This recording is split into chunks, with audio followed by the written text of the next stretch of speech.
All right, guys, it is time for me to dive into Ashes of Aries, Matt Barlow's band, as of now, since 2013.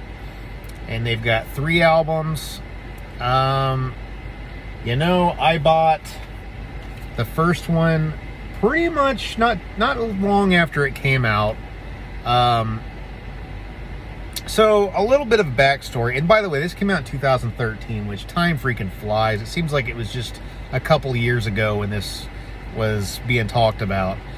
But a little backstory, I'm a huge Matt Barlow fan, huge Iced Earth fan, and I remember, Matt Barlow is always my favorite singer of Iced Earth, one of my top favorite singers ever, even to the point where people even think I sound like Matt Barlow when I sing, but it's probably because it's just ingrained in me because I've listened to him so much. But, okay, so let's go all the way back when Barlow left Iced Earth, before the Glorious Burden.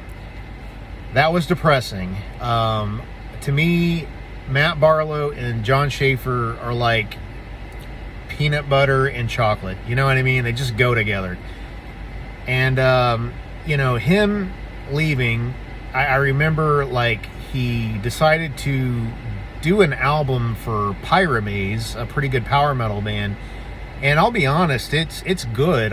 It took me a while to finally buy it, but it's good. But hearing Barlow singing for another band was just depressing for me. It's just it just felt too soon, because this was just a special singer, and Iced Earth was a special band for me that. It was just kind of off-putting to hear him with any other band. But it is good. And then eventually he did something called Ashes of Aries. I was still around that era where it's I really just wanted Barlow to go back to Iced Earth. But even if he did do that little stint with Iced Earth, he sang on Crucible of Man, which, the album, I didn't really like those Something Wicked Part 1 and Part 2 albums. They just didn't do much for me, unfortunately.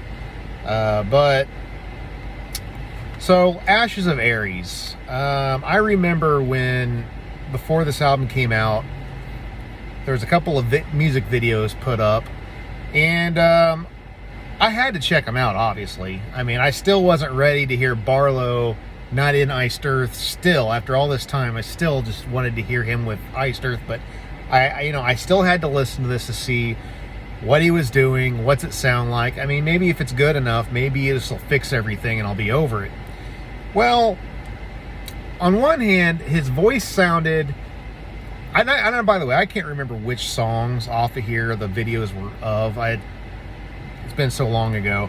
But on first listen, I remember thinking his voice was absolutely on top of its game. He might even be above his game, maybe. I mean, he's starting to hit notes that higher notes that he didn't even really hit even in Iced Earth, and I've always kind of noticed when I sang along to Iced Earth, my voice pretty well can keep up with Barlow's range. There's only a couple of times where his voice kind of starts cutting into that falsetto, or I have to talk like this to do it, I kind of had to cut into that little part of my voice. So yeah, he's hitting really good notes. His voice sounds great. It's super healthy sounding, though. The music itself. So, first thing I thought was you're just gonna have some random guitarist that I've probably never heard of and heard nothing from, and it's well, what's so special about this guy? Why is this guy in? Well, and even listening to the videos that I heard, the guitars were fine. They just weren't anything amazing. I just kind of felt like Matt's voice was really the only reason I was listening to it. And I remember I kind of wanted to buy it. I wasn't sure about the songs weren't grabbing me really, really hard. I just heard Matt's voice and it just sounded great. I was nostalgia. I'm well, I eventually decided to buy this. you know, probably in 2013, I imagine. And I listened to it a few times. Man, I love Matt's voice. That's really the only thing that really about it that gives it a lot of points. But I just kind of thought that the songwriting was kind of lackluster. I remember thinking there wasn't a whole lot of choruses that just really stuck in your head. I mean, there's nothing like The Hunter, you know, or I don't know, just anything off of Iced Earth albums. Like, there's no choruses that just get stuck in your head over and over and over. I mean, any song off of Something Wicked, Horror Show, for the most part, Dark Saga, Burnt Offerings, I mean, they can all get stuck in your head. None of this stuff really did that much. And the guitar playing, while the riffs were fine, there's nothing wrong with them. I mean, nothing here is horrible or embarrassing, or it's super competent. It's just Matt's voice was the only thing that grabbed me. And even his voice, like, he wasn't even singing choruses that made me want to go back to it or remember it. Like, it was just kind of sad. But so I really didn't listen to this album much more after that. And let's fast forward to now. You know, there were some people online talking about Ashes of Aries, and, you know, I'm like, well, you know, there's a couple more albums. I haven't bought any new albums for a while. Maybe I'll try them. You know, I want to support Barlow the best I can, because I like Barlow. I think he's amazing. I don't know. I just want him to succeed and be happy with whatever he does. And I really, really want to support the best I can. So, okay, so the other two albums. So after that, he came out with, or they came out with Well of Souls. So, what's the difference between this one and the first one? Well, production might be even better, maybe. The songs sound a bit heavier. The guitar is a little bit more technical. Matt Barlow is still pretty well Matt Barlow. I mean, but as far as the songwriting, I hate to say it, it's more of the same. As far as, like, everything's super competent. I mean, the guitar playing's great. Matt's on top of his game again. But the songs do not stick with me. As a matter of fact, where are these big choruses at? I mean, I feel like it's just a show of talent more than it is like trying to write something that you're going to remember. I remember, like, the first time I listened to this whole album, and by the way, I don't even know if I've even heard this one all the way through. I think I probably listened to 80% of it.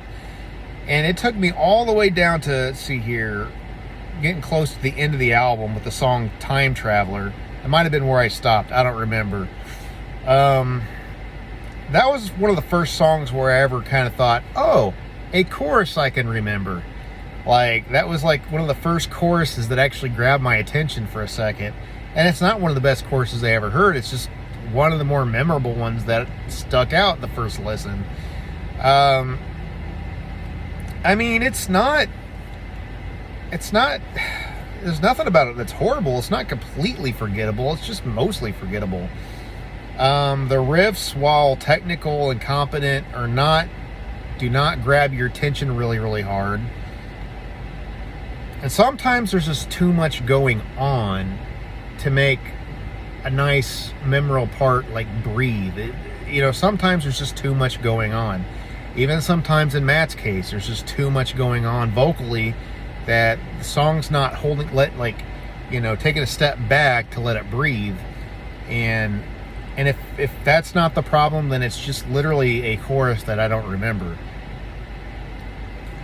I don't know. I mean, the production's about as good as a modern production can get. The guitar tone's fine.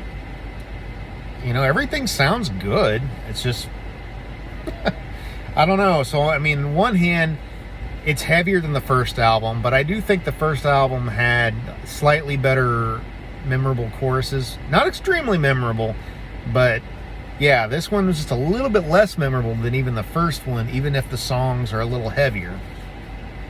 Now let's go to the latest one in their third album, Emperors and Fools. So yeah, I mean, these albums look cool. The album art's cool. You know, it looks like something I'm really, really going to enjoy. But unfortunately, it's the same problem. These songs are, again, this album's very, very heavy. I think each album got a little heavier with each release. But it's the same thing. It's either there's too much going on to be memorable, or they're focusing too much on technicality than actual memorability. You know, I think I've heard this album all the way through. I think at least once now.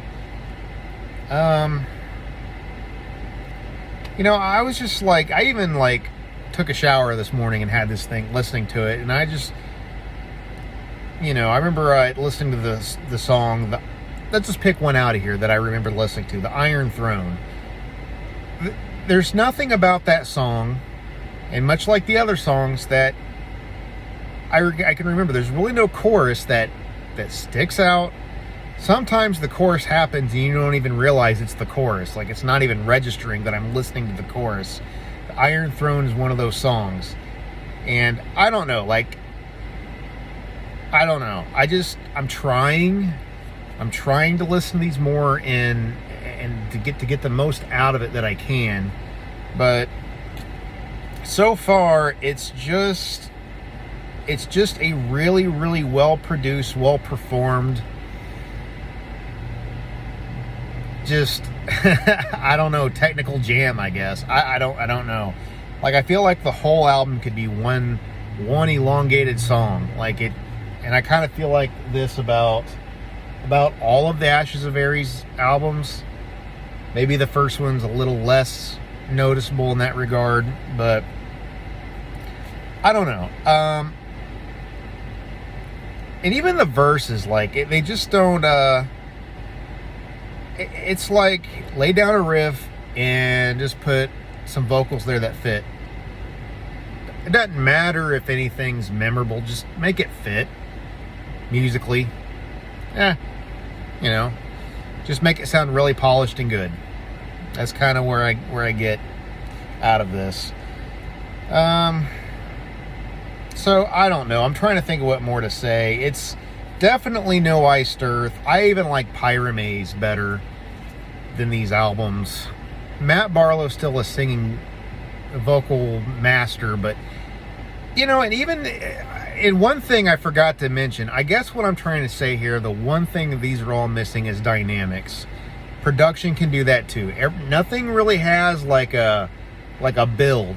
Nothing has that, you know, heavy, quiet, heavy build. You know, there's just nothing like that. It's all just like the same level, everything. There's just no builds. It's just in your face all the time. Even when there's like acoustic or clean stuff, it's just like in your face all the time. Nothing divides up anything. Not enough tempo changes or just anything unique about any of this. Like, I hate to say that. Even Barlow, his singing ain't even nearly as dynamic as it was with Iced Earth. Like, he really has like this really good emotional, yet I can be angry, you know, type of voice. And, you know, like, there's many faces to Matt Barlow with Iced Earth, but there's like either clean or raspy. That's all you get. And of course, he does hit some really, really high notes that are impressive. I mean, maybe he's hit some notes so high on here, I guarantee you they're higher than anything I've heard him hit in Iced Earth. But I'm just not getting what I want completely out of these. I'm glad I have them. I was going to buy them eventually. One day I was going to own these just to have in my collection. But, you know, I just got to be honest. And I know a lot of people that support Matt Barlow want to automatically be like, yeah, it's great because it's Matt Barlow. You know, I got to support him. You know, you can't do a disservice to people and yourself. Like, if you're saying something's great when you're really not feeling like it's great, you're doing yourself a disservice, and you're doing the band a disservice. I mean, the band needs to know when they need to do better, and I think this band really needs to do better. The songwriting is just not there. It's lackluster. So I'm really hoping they can fix some of those issues, because everything else is fine. I mean, but it just goes to show you, a great musicianship does not equal a great product. It just doesn't. Like I said, Jon Schaffer is probably half the guitarist maybe this guy is. But, you know, like all around anyway. But Schaffer just has a strong picking hand and knows how to compile riffs that really draw you in. That's all I got to say. So, if I had to rank these, I would say the first one probably has the best for memorability, and the second two probably for heaviness and technicality. So, I don't know. That's really all I got to say. But anyway, thanks for watching.